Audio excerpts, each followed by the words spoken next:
have a confession to make. I'm a business professor whose ambition has been to help people learn to lead. But recently I've discovered that what many of us think of as great leadership does not work when it comes to leading innovation. I'm an ethnographer.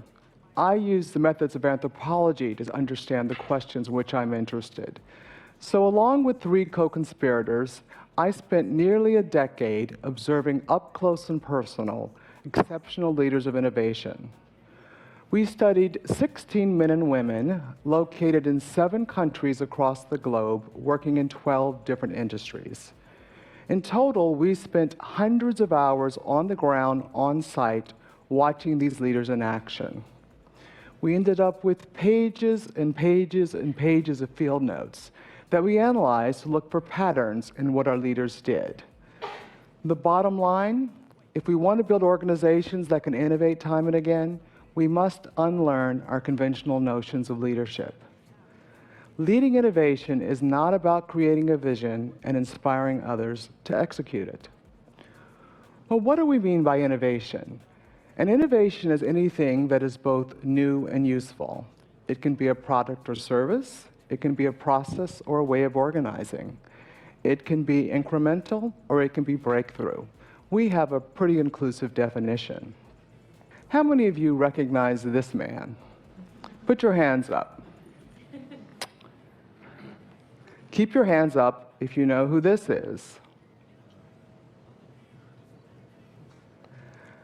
How about these familiar faces? So from your show of hands, it looks like many of you have seen a Pixar movie, but very few of you recognized Ed Catmull, the founder and CEO of Pixar, one of the companies I had the privilege of studying. My first visit to Pixar was in 2005 when they were working on Ratatouille, that provocative movie about a rat becoming a master chef.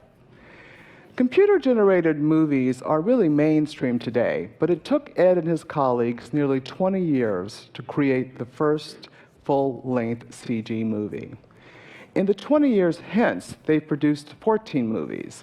And I was recently at Pixar, and I'm here to tell you that number 15 is sure to be a winner. When many of us think about innovation, though, we think about an Einstein having an aha moment. But we all know that's a myth. Innovation is not about solo genius.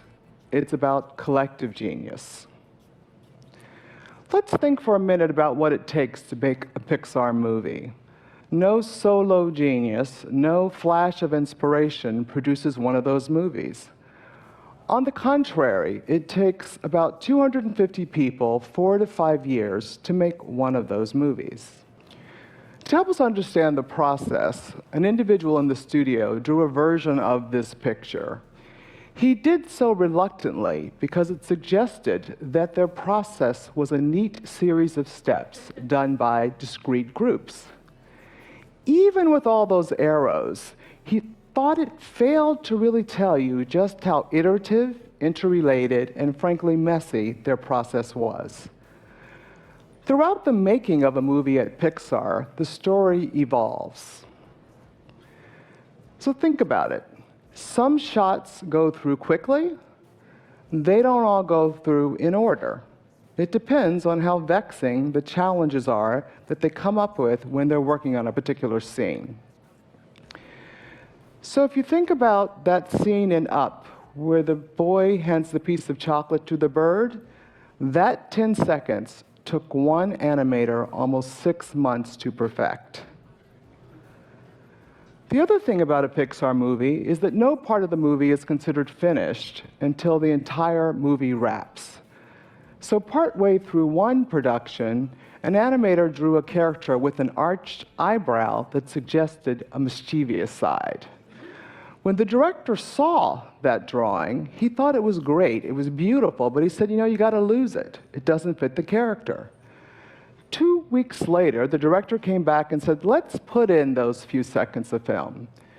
Because that animator was allowed to share what we refer to as his slice of genius, he was able to help that director reconceive the character in a subtle but important way that really improved the story. So what we know is, at the heart of innovation is a paradox. You have to unleash the talents and passions of many people, and you have to harness them into a work that is actually useful. Innovation is a journey. It's a type of collaborative problem solving, usually among people who have different expertise and different points of view. Innovations rarely get created full-blown. As many of you know, they're the result usually of trial and error. Lots of false starts, missteps, and mistakes. Innovative work can be very exhilarating, but it also can be really downright scary. So when we look at why it is that Pixar is actually able to do what it does, we have to ask ourselves, what's going on here? For sure, history, and certainly Hollywood, is full of star-studded teams that have failed. Most of those failures are attributed to too many stars or too many cooks, if you will, in the kitchen. So why is it that Pixar, with all of its cooks, is able to be so successful time and time again? When we studied an Islamic bank in Dubai, or a luxury brand in Korea, or a social enterprise in Africa, we found that innovative organizations are communities that have three capabilities: creative abrasion, creative agility, and creative resolution. Creative abrasion is about being able to create a marketplace of ideas through debate and discourse. In innovative organizations, they amplify differences, they don't minimize them. Creative abrasion is not about brainstorming, where people sort of suspend their judgment. No, they know how to have very heated but constructive arguments to create a portfolio of alternatives. Individuals in innovative organizations learn how to inquire, they learn how to actively listen. But guess what? They also learn how to advocate for their point of view. They understand that innovation rarely happens unless you have both diversity and conflict. Creative agility is about being able to test and refine that portfolio of ideas through quick pursuit, reflection, and adjustment. It's about discovery-driven learning, where you act as opposed to plan your way to the future. It's about design thinking, where you have that interesting combination of the scientific method and the artistic process. It's about running a series of experiments, not a series of pilots. Experiments are usually about learning. When you get a negative outcome, you're still really learning something that you need to know. Pilots are often about being right. When they don't work, someone or something is to blame. The final capability is creative resolution. This is about doing decision-making in a way that you can actually combine even opposable ideas to reconfigure them in new combinations to really produce a solution that is new and useful. So when you look at innovative organizations, they never go along to get along. They don't compromise. They don't let one group or one individual dominate, even if it's the boss, even if it's the expert. Instead, they have developed a rather patient and more inclusive decision-making process that allows for both-and solutions to arise and not simply either-or solutions. So these three capabilities are why we see that Pixar is able to actually do what it does. Let me give you another example, and that example is the infrastructure group of Google. The infrastructure group of Google is the group that has to keep the website up and running 24/7. So when Google was about to introduce Gmail and YouTube, they knew that their data storage system was inadequate. The head of the engineering group and the infrastructure group at that time was a man named Bill Corrin. Bill and his leadership team, who we referred to as his brain trust, had to figure out what to do about this situation. So they thought about it for a while. And instead of creating a group to really tackle this task, they decided to allow groups to emerge spontaneously around different alternatives. Two groups coalesced. One became known as Big Table, the other became known as Builder from Scratch. Big Table proposed that they build on the current system. Build It from Scratch proposed that it was time for a whole new system. Separately, these two teams were allowed to work full-time on their particular approach. In engineering reviews, Bill described his role as injecting honesty into the process by driving debate. Early on, the teams were encouraged to build prototypes so that they could, quote, bump them up against reality and discover for themselves the strengths and weaknesses of their particular approach. When Build It from Scratch shared their prototype with the group whose beepers would have to go off in the middle of the night if something went wrong with the website, they heard loud and clear about the limitations of their particular design. As the need for a solution became more urgent, and as the data or the evidence began to come in, it became pretty clear that the Big Table solution was the right one for the moment. So they selected that one. But to make sure that they did not lose the learning of the Builder from Scratch team, Bill asked two members of that team to join a new team that was emerging to work on the next generation system. Now, this whole process took nearly 2 years, but I was told that they were all working at breakneck speed. Now, early in that process, one of the engineers had gone to Bill and said, "We're all too busy for this inefficient system of running parallel experiments." But as the process unfolded, he began to understand the wisdom of allowing talented people to really play out their passions. And he admitted, if you had forced us to all be on one team, we might have focused on proving who was right and winning, and not on learning and discovering, really what was the best answer for Google. So why is it that Pixar and Google are able to innovate time and again? It's because they've mastered the capabilities required for that. They know how to do collaborative problem solving, they know how to do discovery-driven learning, and they know how to do integrated decision-making.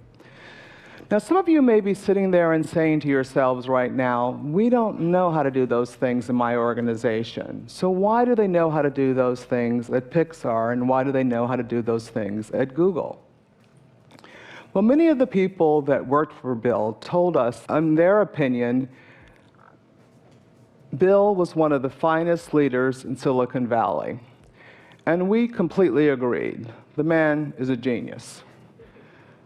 Leadership is the secret sauce, but it's a different kind of leadership, not the kind many of us think about when we think about great leadership. One of the leaders I met with early on said to me, "Linda, I don't read books on leadership. All they do is make me feel bad. In the first chapter, they say I'm supposed to create a vision. But if I'm trying to do something that's truly new, I have no answers. I don't know what direction we're going in, and I'm not even sure I know how to figure out how to get there." For sure, there are times when visionary leadership is exactly what is needed. But if we want to build organizations that can innovate time and again, we must recast our understanding of what leadership is about. Leading innovation is about creating the space where people are willing and able to do the hard work of innovative problem solving. So, at this point, some of you may be wondering, well, what does that leadership really look like? Well, at Pixar, they understand that innovation takes a village. So the leaders focus on building a sense of community and building those three capabilities.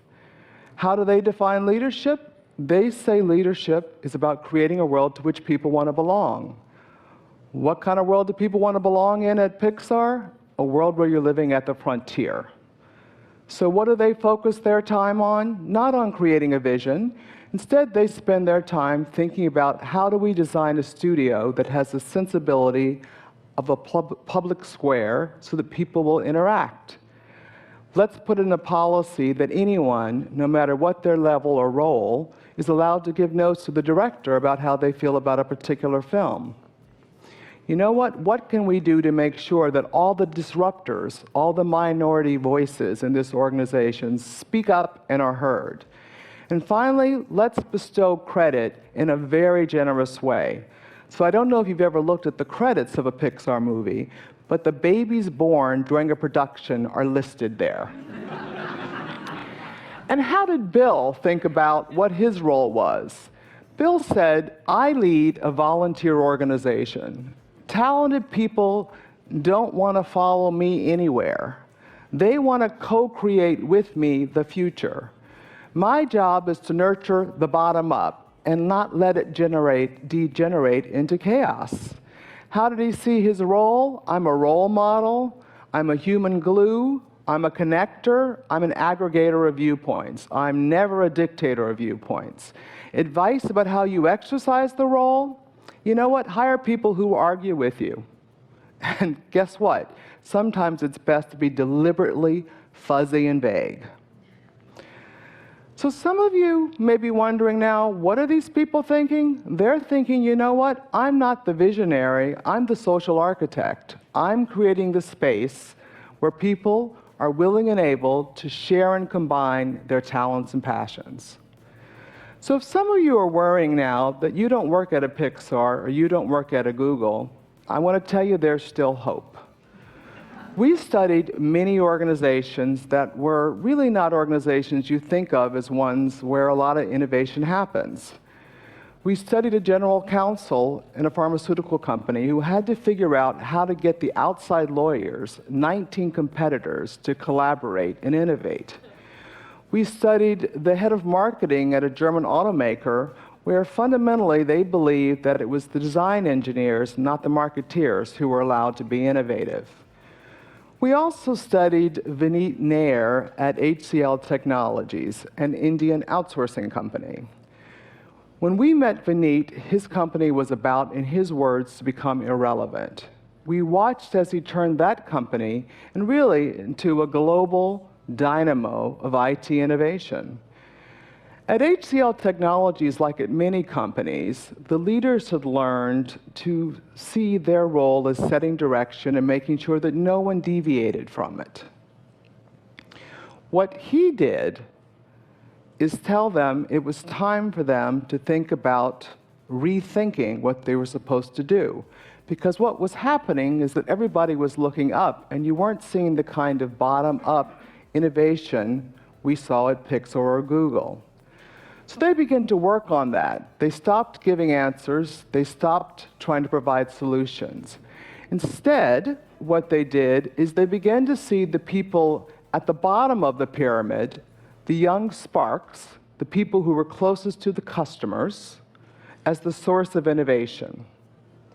They began to transfer the organization's growth to that level. In Vineet's language, this was about inverting the pyramid so that you could unleash the power of the many by loosening the stranglehold of the few and increase the quality and the speed of innovation that was happening every day. For sure, Vineet and all the other leaders that we studied were in fact visionaries.